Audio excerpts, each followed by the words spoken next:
네, 안녕하십니까. 네, 이제 그 조금 있으면 봄 소식이 들려올 것 같습니다. 날도 매우 포근해지고 이제 지난 20일 보름 전에 그 맹추위는 이제 원래 사라진 듯합니다. 오늘 말씀드릴 것은 어, 인도 불교에서의 업의 기원과 그 의의라고 하는 제목으로 말씀드리도록 하겠습니다.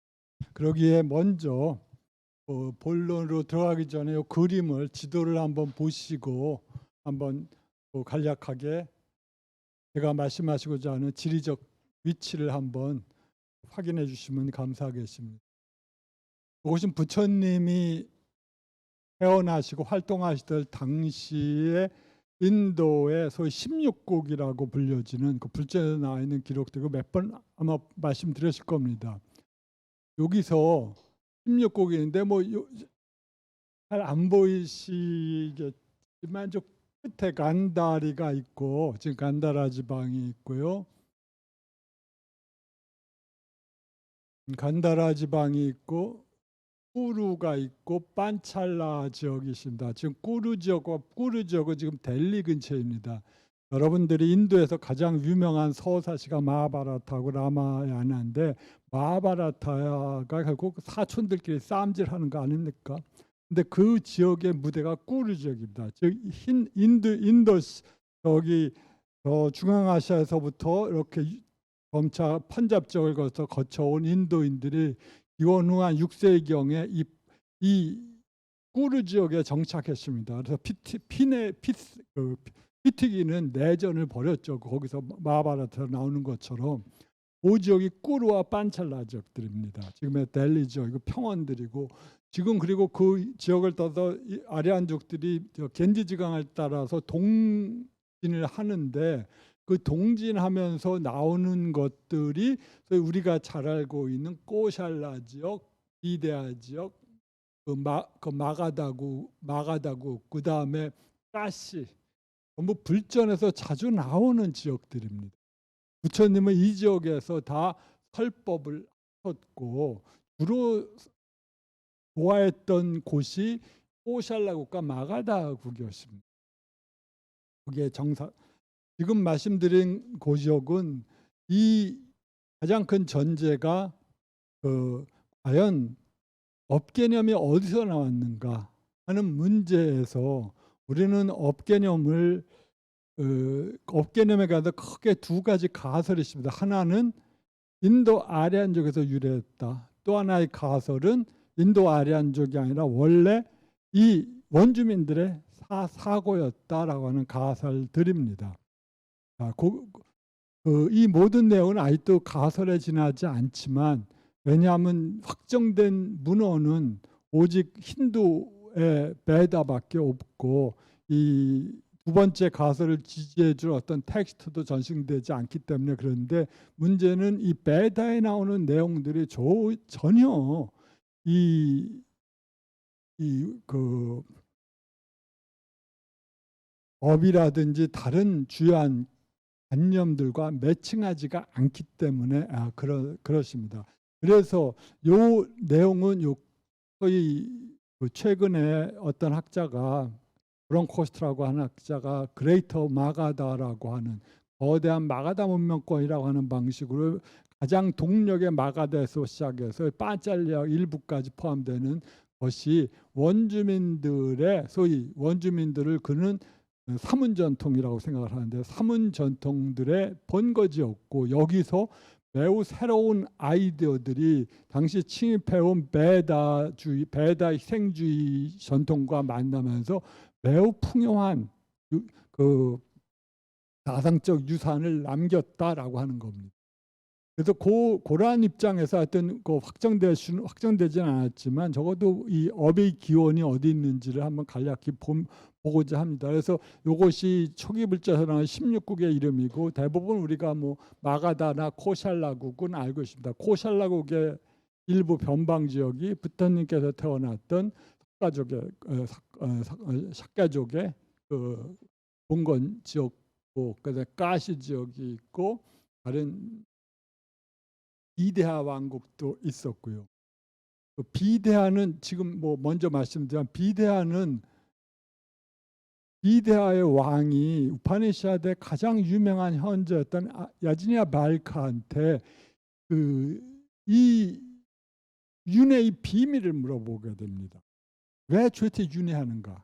그때 야지니아 발카가 은밀하게 윤회는 업에 의해서 일어난다라고 하는 아주 이제까지 알려지지 않았던 것처럼 얘기를 하고 있어요. 근데 비데아의 지역을 보면 이게 동쪽 끝이거든요. 그러니까 우파니샤드의 편자는 여러 가지로 아마 그런데 문제는 우파니샤드가 소위 바라문주의자들의 부대라고 한다면 이 업개념이라든지 새로운 사문 전통은 샤트리아 중심의 전통이거든요. 그러니까 그건 아마 정교하게 고안된 것 같아요. 우파니샤드 편찬자들의. 그래서 멀리서 왔던 베다의 바라문주의자가 이 비데아의 왕국의 이 삶의 비밀, 우주의 윤회의 비밀을 전하는 방식인데 그것 자체가 일종의 편집이거나 매우 정교한 그런 어떤 방식인 것처럼 보입니다. 이미 우리가 알고 있는 사문 전통에서는 이미 알려진 스토리였거든요. 그런데 그래서 이것이 과연 후기 우파니샤드에서 원래 처음으로 전해진 것인지 아니면 원래 이 겐지지강의 사문들 전통 속에서 나왔던 걸 다시금 수용하면서 마치 자기들의 오리지널리티를 근원성을 보여주기 위해 편집한 건지는 여전히 문제가 됩니다만 재미있는 그런 것입니다. 하여튼 거기서 이 마가다를 동쪽 끝으로 하고 비데아를 그 근처로 하는 그러한 넓은 의미에서 사문 전통들이 이 새로운 정신적 운동의 출발점이었고 그것이 침입해 들어온 아리안족의 문화와 충돌하면서 매우 풍요한 새로운 사상을 낳았다. 그리고 불교는 그 중에서도 다른 전통과 다른 방식으로 이 새로운 아이디어를 펼쳐나갔다 하는 것을 보여드리려고 하는 겁니다. 지금 이 문제를 한번 설명하면서 이 당시 이 업개념이 얼마만큼 창의적인 개념이었고 또 부처님이 해석하신 이 업개념이 얼마만큼 매우 레디컬한 정신적 소위 정신혁명에서 얼마만큼 레디컬한 것이었는지를 한번 말씀드리고자 혹은 같이 생각해 보고자 합니다. 개인적으로 저는 가장 우리 제가자에게 필요한 것이 두 가지인데 여기서 부처님이 말씀하신 것처럼 업과 번뇌라고 하는 문제에서 마음의 부정적인 요소를 정화하면 청정해지고 업 개념에 의거해서 올바른 행동을 해 나가는 우리가 진짜 좋은 의미에서 불국토를 만들어 나갈 수 있겠죠. 보살 개념은 사실은 이 업 개념 위에 서 있습니다. 그렇지만 교묘하게 불교적 이상을 매칭시켜서 행동하되 어떠한 집착도 없이 행동하라는 방식으로 이 보살 개념이 그러한 원칙 위에 서 있습니다만은 그 기초는 이 사회적 행동 혹은 개인적 행동입니다. 행동하지 않는 보살 생각할 수가 없지 않겠습니까? 그러니까 보살 개념은 전통적인 사문들이 추구했었던 열반의 이상 대신에 어느 다른 맥락에 서 있거든요. 그렇지만 그것보다 더 높은 걸 지향한다고 하는 그런 이상을 품고 있습니다. 업개념은 사실 제가 생각할 때 가장 중요하고 우리 제가불자들에겐 가장 중요한 출발점이 되지 않을까 생각합니다. 언젠가 밀라레빠라고 하는 티벳의 유명한 요기, 히말라야에서 평생을 살았고 히말라야에서 백이 한 조각만을 입고 평생 고행을 했었던 밀라레빠라고 하는 수행자가 제가자들에게 설명할 때 뭐를 설명하겠습니까? 선행을 하라. 좋은 착한 행동을 하라. 행동을 하지만 악한 행동을 하지 않고 선한 행동을 하라. 라는 것이었다고 합니다.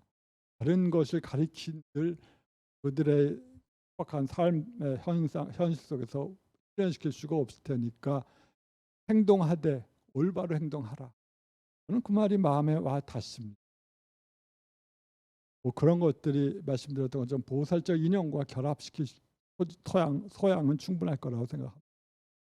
이제 업 개념이 어떤 맥락에서 나오고 어떤 기원을 가졌는지를 좀 생각해 보겠습니다. 업이라고 하는 것은 우리가 잘 알고 있듯이 까르마라고 하는 용어입니다. 이 까르마는 행하다라고 하는 동사에서 나온 명사입니다. 여기서 업은 모든 인도 전통 속에서 모든 종류의 심리적이고 신체적인 행위를 가리킵니다. 행위, 행동을 가리킵니다. 그리고 이 업을 불교에서는 가장 클리어하게 대친보살이 구사론에서 이렇게 설명합니다. 이 세계의 다양성은 업에서 생겨났다.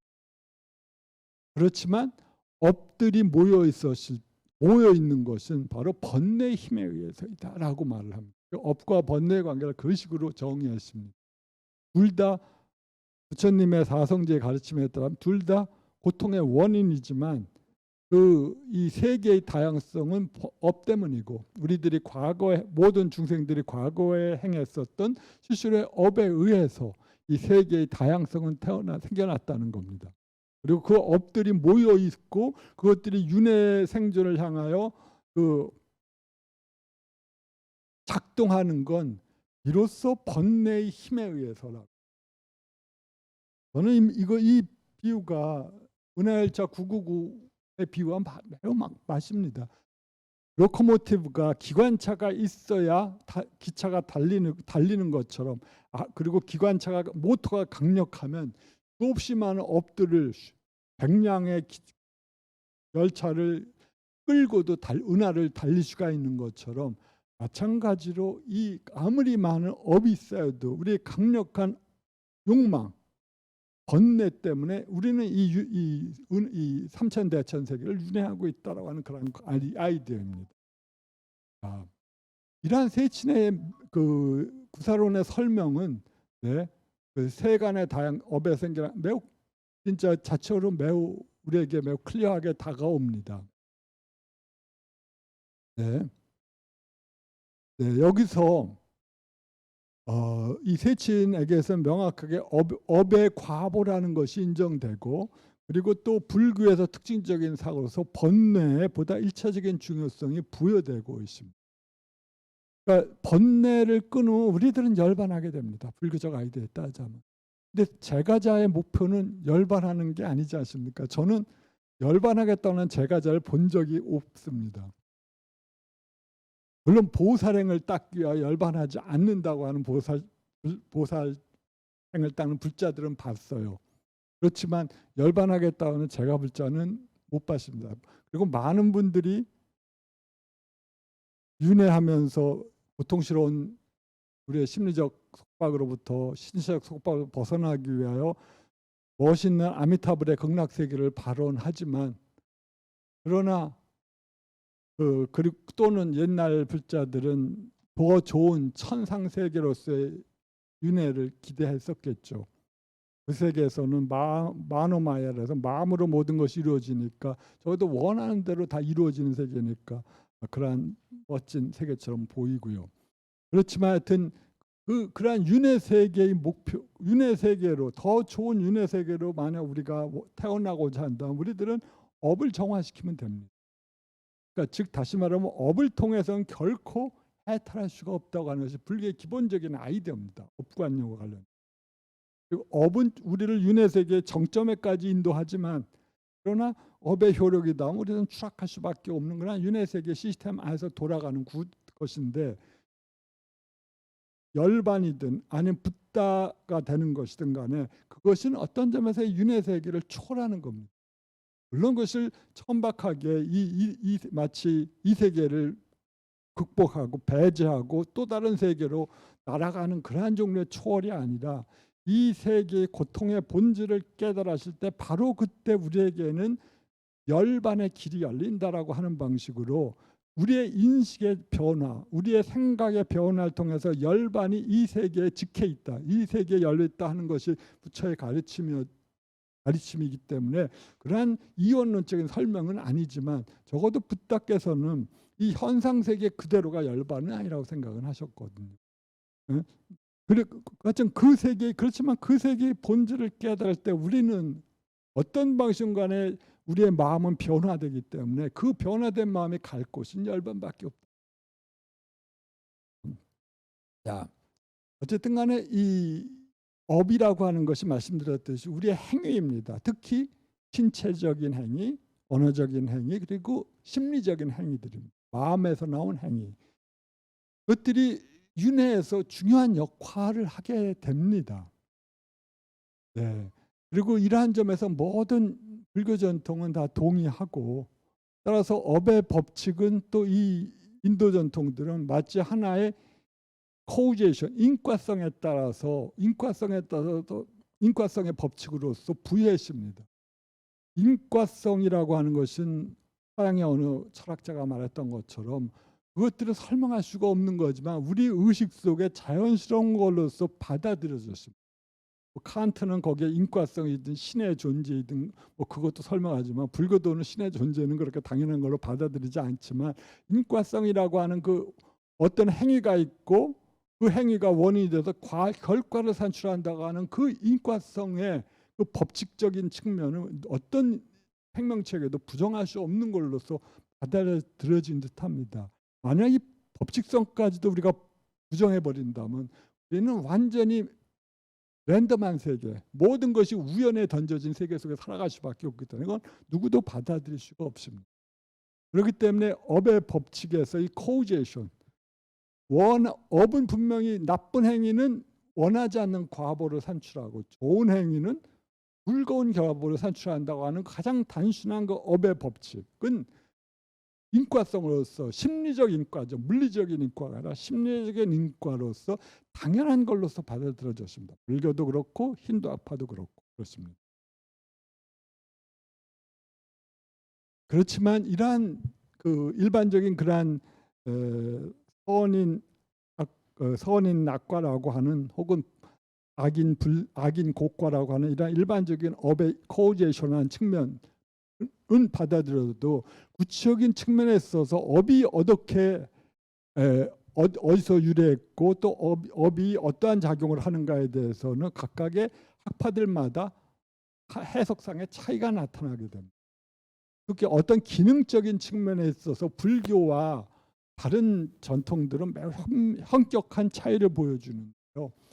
불교의 해탈론은 이러한 다른 사문전통, 사문전통이라고 하는 것은 그 베다나 그 우파니샤드의 가르침과 다른 방식으로 해탈을 추구했었던 아까 말씀 그 그림에서 보여드렸던 이 그레이터 마가다라고 하는 지역에서 유행했던 수행자 계급을 가리킵니다. 이들은 그 사문이라고 하는 말이 부처님 자신도 스스로를 대사문이라고 말을 했거든요. 나는 위대한 사문이다. 그런데 그 대사문으로서의 사문이라고 하는 것은 그 기본적으로 노력하는 자라고 하는 노력하다라고 하는 어원에서 나왔습니다. 그러니까 해탈을 위해서 스스로를 노력하는 자라고 불렀던 일군의 집을 버리고 출가했던 일군의 인물들이 그 인물들을 전부 사문들이라고 불렀습니다. 그러니까 자이나 사문도 있고 아지비카 사문도 있고 불교도 사문도 있습니다. 지금은 뭐 아지비카들은 선장이실 때만 살아있을 때만 해도 아직도 있었다고 하지만 그 이후로는 소멸해서 더 이상 인도에서 남아있지 않고 불텍스트에서만 남아있지만 따라서 지금 인도에는 오직 자이나 사문들밖에 없죠. 불교도 소멸했으니까. 그러니까 그렇지만 그 당시 사문 전통에 속한 그러니까 사문이 일반 명사입니다. 그리고 거기에 불교 사문, 자이나 사문, 아지비카 사문 또 등등의 다른 사문들이 있었습니다. 따라서 이 불교의 업설의 특징을 이해하기 위해서, 즉 불교의 구제론의 특징을 이해하기 위해서는 바라문 전통과 그리고 또 다른 사문 전통과의 해석의 차이를 알아볼 필요가 있겠습니다. 그때 불교의 특징도 아주 자연스럽게 드러납니다. 업 개념은 어디서 유래했는가? 말씀드렸듯이 인도 전통에서 역사적인 기록의 부재 때문에 우리는 구체적으로 어떤 상황이 있는지를 모릅니다. 지금 우리에게 전해지는 텍스트는 대부분 구전전승의 결과입니다. 인도인들은 적어도 아쇼카 왕 시대까지는 문자를 사용하지 않았습니다. 그러니까 우리가 기원전 10세기에 뭐 베다에 탄가가 있었고, 그 8세기에 기원전 8세기에 뭐 제이서가 있었고, 6세기에 그 아라냐카라고 불리는 그런 문헌이 있었고, 6세기경부터 부처님 시대 한 세기 직전에 가장 오래된 우파니샤드가 등장했다고 하는 그런 설도 일종의 설일 뿐입니다. 우리가 구조로 전승돼서 그동안 그 전에 얼마큼 다른 요소들이 그 구전에 스며들 수가 있겠습니까? 그것은 인간의 기억 속에서 불가피한 그러한 작동이거든요. 그와 같이 그래서 우리는 확인할 수가 없습니다.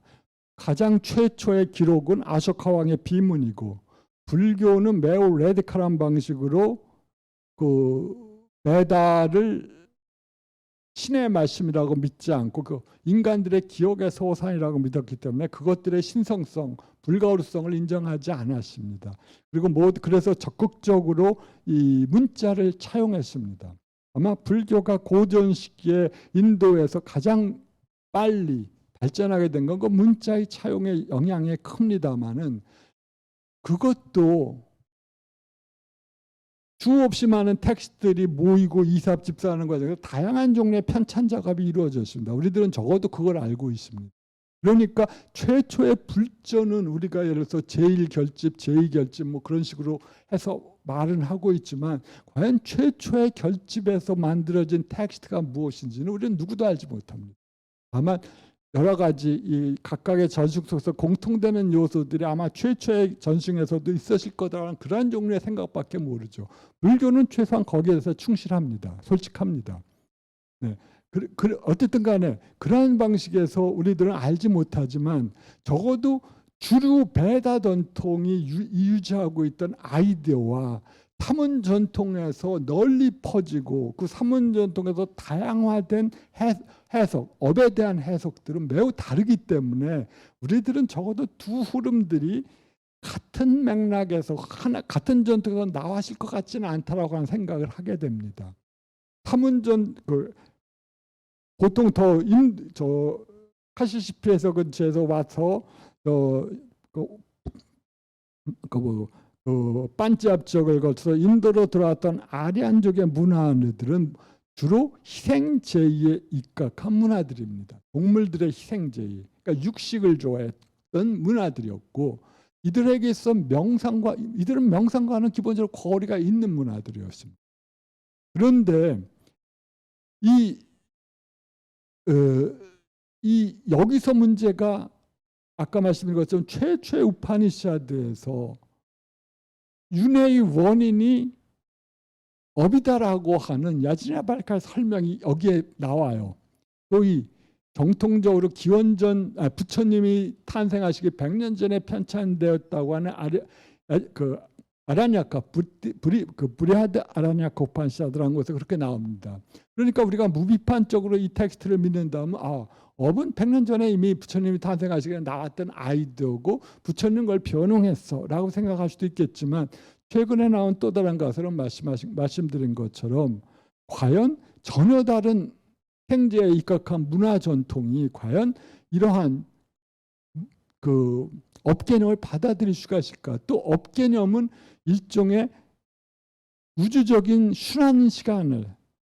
순환적 시간 개념을 전제하는데, 이 베다의 전통은 그렇지 않다고 하는 지적이 있거든요. 그러니까 분명히 그 새로운 아이디어는 이 사문 전통이 공유하고 발전시켰던 새로운 아이디어는 분명히 베다적 의례와는 다른 맥락에서 적어도 출발했을 거라고 생각을 하는 거죠. 나중에 좋은 것은 자기 거니까 베다의 우파니샤드 이 아이디어를 마치 자기들 것처럼 포장했을 수는 있을 거라고 생각합니다. 구전전승은 보다 더 그것들을 가능하게 하죠. 어쨌든 간에 이 베다 전승에 따르자면 이 업이라고 하는 것은 제의적 행위입니다. 이것도 행위긴 행위인데 제사에서 의례의 규칙에 맞게 진행된 행위를 까르마라고 했습니다. 그러니까 변형된 의미의 설명을 하는 거죠.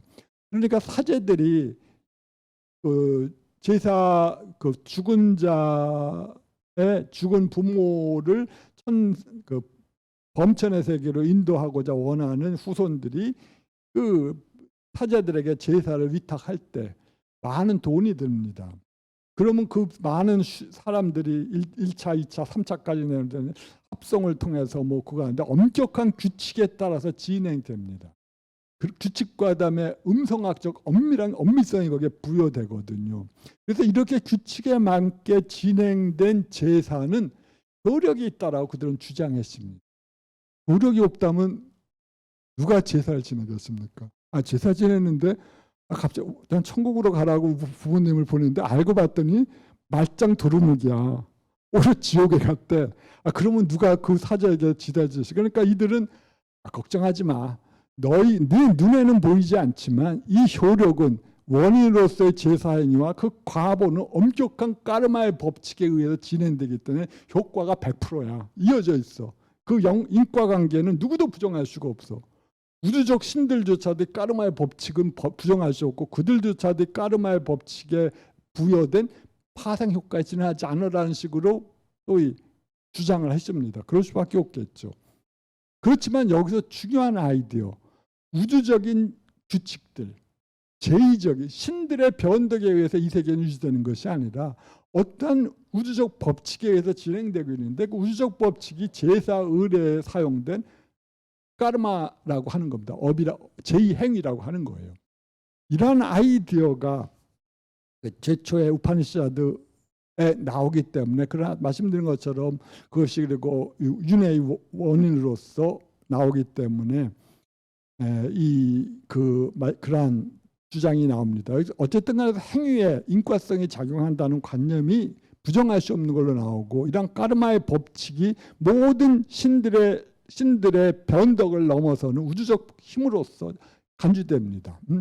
일종의 물리학적 법칙이 지금 많은 사람들에게 있어서 제1법칙인 것처럼 마침 이들에게 있어도 그 심리적인 그런 까르마의 법칙들이야말로 가장 지고한 법칙으로서 간주되고 있습니다. 법칙성의 확립입니다. 우주는 더 이상 변덕스러운 세계가 아니라 제1성을 갖고 있는 시스템체입니다.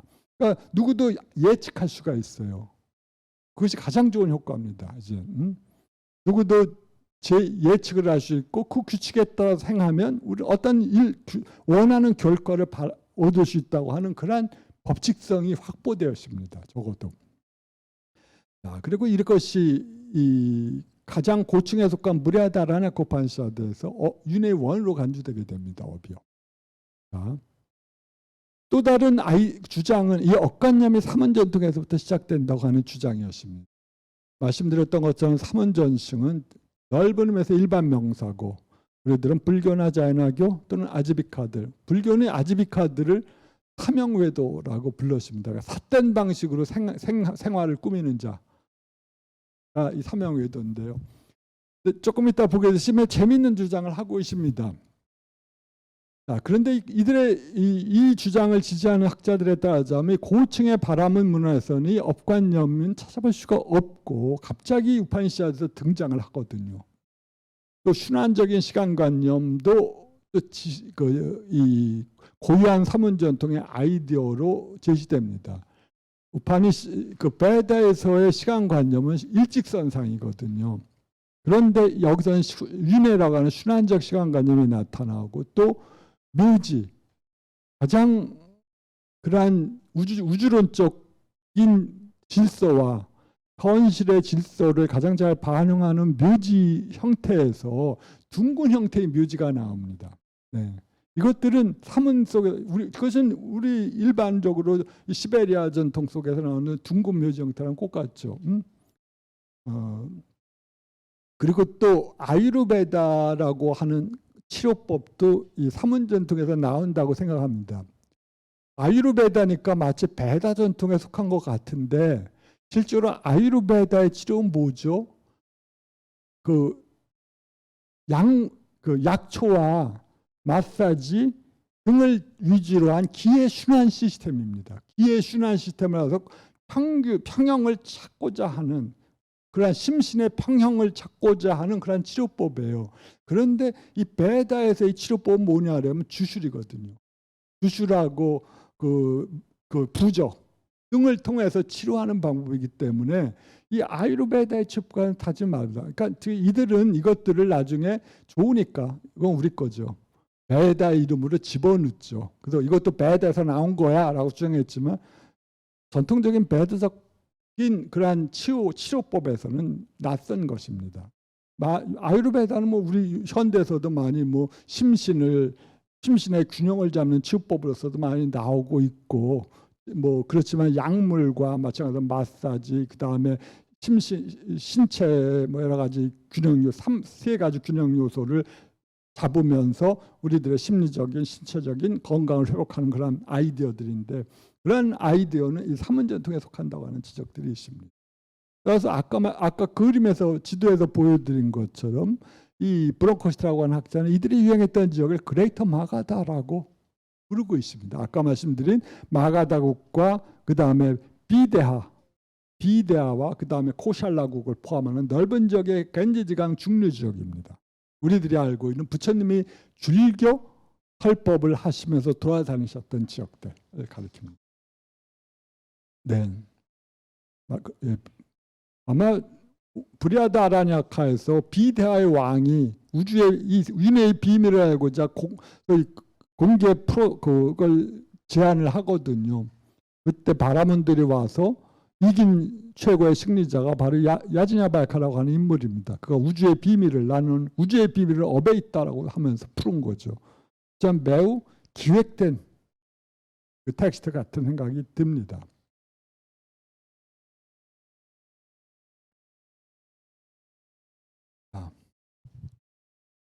그렇다면 말씀드렸던 것처럼 이 최초기 브리하다 아라냐코파스 일반적으로 학자들은 이 부처님이 탄생하시기 부처님을 우리들은 대략 기원전 BCE 568년에서 486년으로 잡고 있는데 뭐 최근의 학자들은 그것보다 100년을 더 뒤로 당기는 추세이고 어쨌든 간에 브리하다 아라냐코파사드는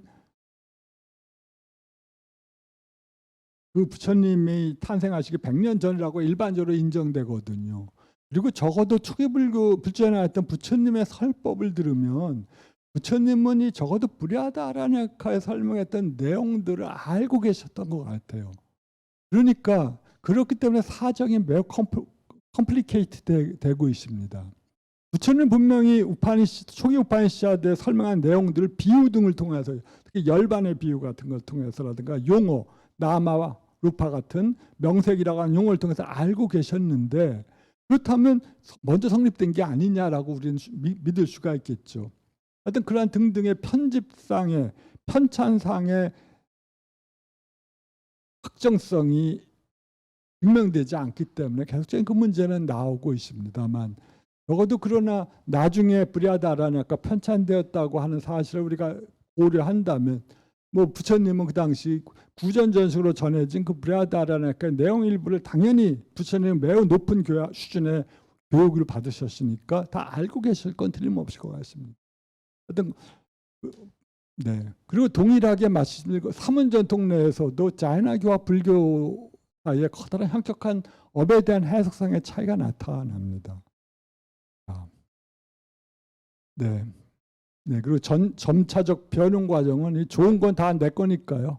아유르베다에서 아유르베다가 베다라는 이름을 가진 것처럼 뭐 모두 좋은 건 다 베다죠. 예. 이건 뭐 그 시대의 승리자들의 소위 말해서 전쟁에서 이긴 그러한 그 보상이랄까 했던 그러한 것이라고 보입니다.